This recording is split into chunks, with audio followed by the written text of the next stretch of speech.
Hey guys, this is Amar, and this is the Thought of the Day video. I hope you're doing well.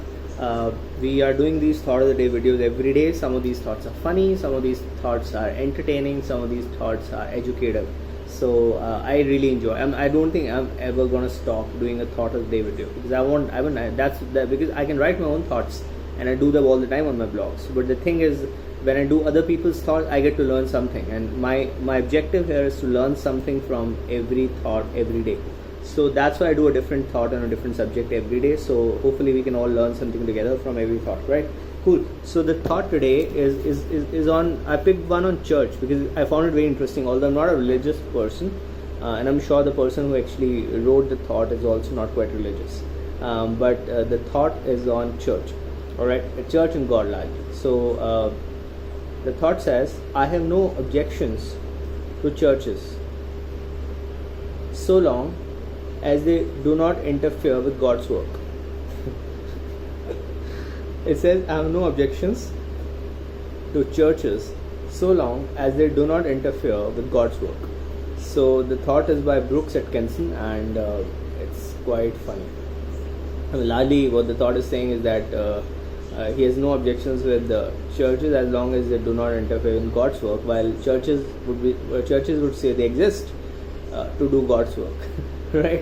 So this is quite a complex. I mean, if you take away the hilarity from this thought, the idea is complex because everybody looks at God and the supreme powers in a different way. Do we have control of our lives, or does God control our lives? Is God similar to destiny or not? I mean, I have a take on all of these questions also. In fact, one of the books I'm going to read during the reading series is my book on free will. That's called Free Will, the Essential Illusion, where I'm essentially saying that our lives are guided by nature and commanded by nature, as one of the philosophers called Paul Henry Theory Baron Holbach said. This is the book. This is one of the most important books of my life.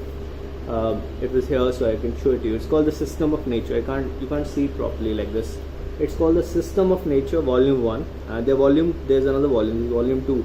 And it's one of the most important books I've read in my life. I've written a book on free will myself.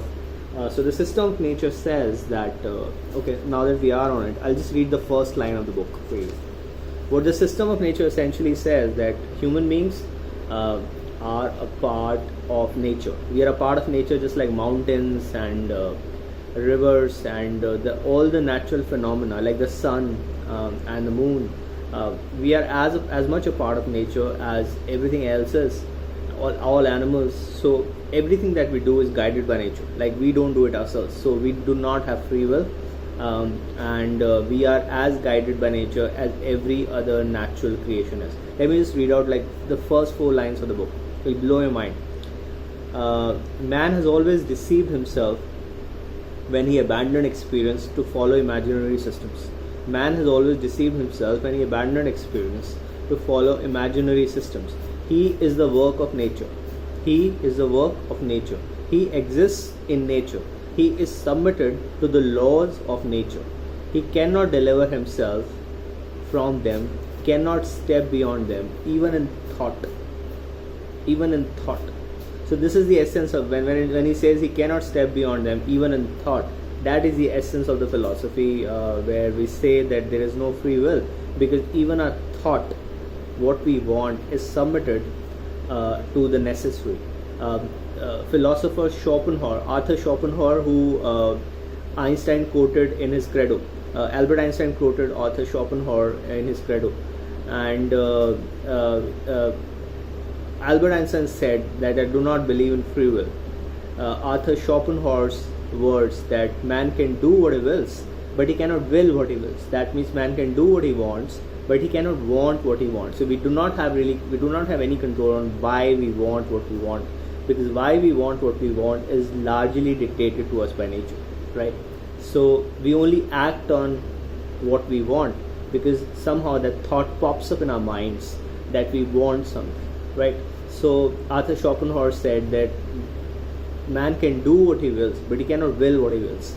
So that is the essence of the philosophy of free will, and I think that's one of the things that Brooks Atkinson is also trying to say here. that I do not have any objections to churches, although this is a bit hilarious, I thought.